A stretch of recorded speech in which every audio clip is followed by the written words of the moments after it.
Cari amici della luce, benvenuti su questo canale dedicato alla Divina Sapienza.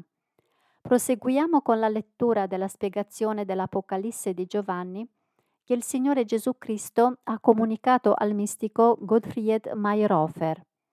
Il testo è estratto dal libro Prediche del Signore che potete trovare gratuitamente sul sito www.legamedelcielo.it. Dice il Signore Gesù: nella rivelazione, questo tempo sta sotto il titolo Il regno dei 1000 anni oppure la Nuova Gerusalemme.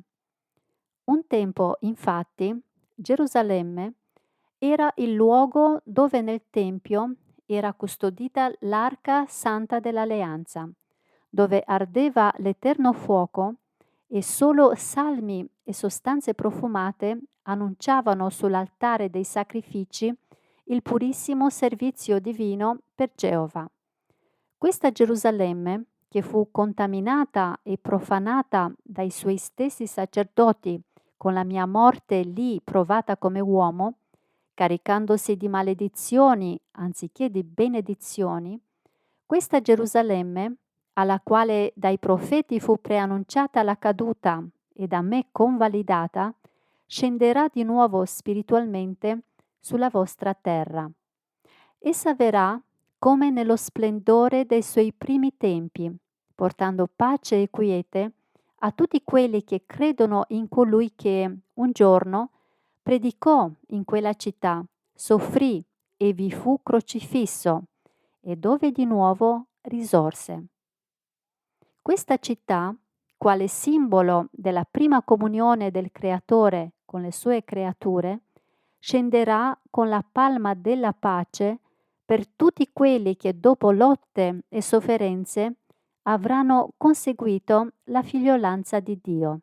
Così come un tempo gli ebrei conoscevano solo una Gerusalemme, altrettanto ci sarà poi anche una sola Chiesa. Ci saranno un solo pastore e un solo gregge.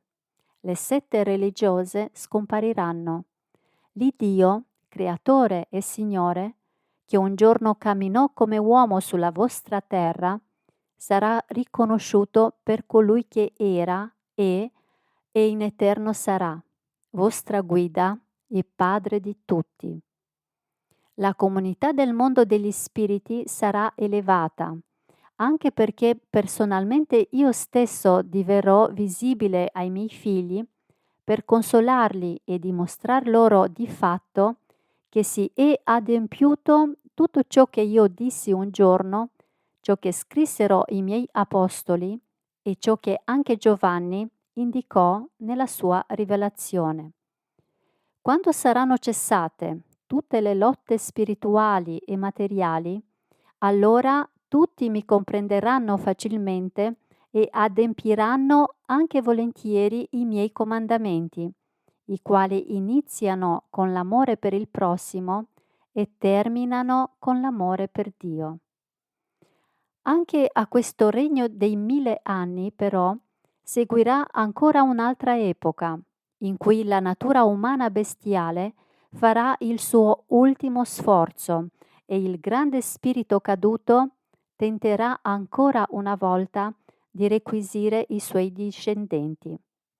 Ma il suo sforzo sarà inutile e a lui stesso sarà poi rivolta la domanda se avanti o indietro, se decidere il suo ulteriore essere o il non essere.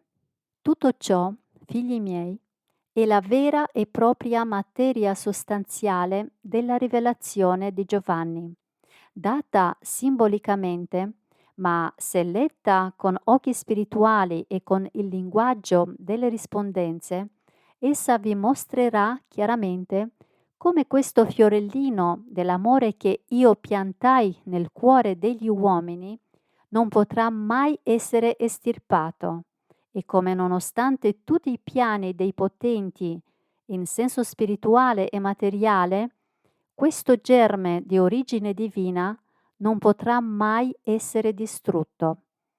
L'amore costituisce la caratteristica fondamentale del mio stesso io e fu il motivo per il quale ne riempì l'intero universo. Come potrebbe perdersi questa scintilla? Invano si studiarono tutti i mezzi per abbattere questo edificio. Invano gli uomini cercarono di interpretare falsamente le mie parole. Tutto ricade di nuovo su loro stessi e dovettero raccogliere ciò che avevano seminato. Così voi adesso vedete svanire a poco tutte le spiegazioni scientifiche e raffinate delle parole d'amore della Sacra Scrittura come neve davanti al sole della verità. Quanto più grande è la resistenza da una parte, tanto più rapidamente si compie il processo dall'altra. E così anche il risultato finale di tutto questo operato favorirà solo la mia dottrina, la porrà nella giusta luce, preparando sempre più il passaggio al regno del millennio.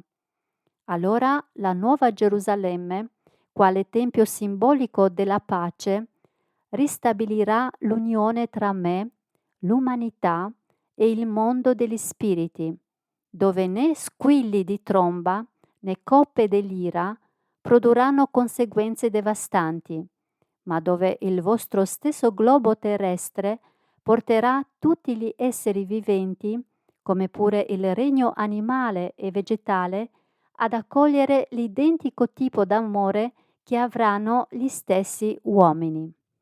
E se anche voi, e tu pure, mio scrivano, non potrete essere più testimoni di quest'epoca, sarete tuttavia, sia tu che voi tutti nell'aldilà, partecipi della generale letizia, quando vedrete l'intero genere umano tenuto semplicemente dai vincoli dell'amore, e gli uomini si presteranno l'un l'altro aiuto.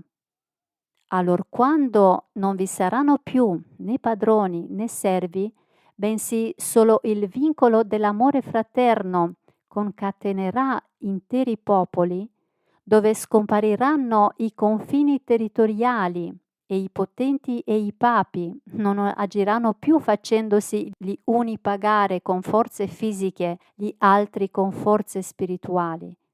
Eppure tu, mio scrivano, potrai appena là riconoscere pienamente il perché e lo scopo delle tue fatiche al mio servizio e anche a che cosa avranno giovato le sofferenze tue e dei tuoi, poiché appunto è questo seme d'amore che spianato da me un giorno ha portato bensì in singoli casi spesso dei frutti, ma anche in generale non poté mai svilupparsi e diramarsi completamente.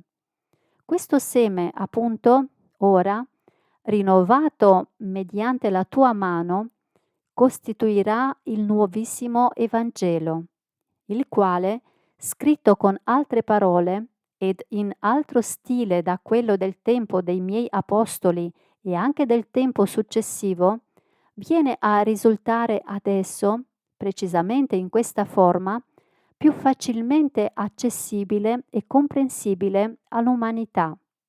Dato che oggi l'educazione scientifica illumina in varie maniere la mente degli uomini, oggi è anche più facile da parte mia il compito di indirizzarvi per maggior luce, appunto, alla natura che vi circonda ed al vostro stesso interiore, poiché se non tutti, almeno alcuni, saranno poi suscettibili di riconoscere nelle meraviglie della natura la mia voce, di sentirla e riconoscerla.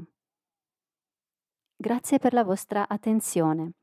Nei prossimi video continueremo con la spiegazione dell'Apocalisse dettata dal Signore Gesù Cristo. Vi auguro ogni bene. Il Signore ci doni pace.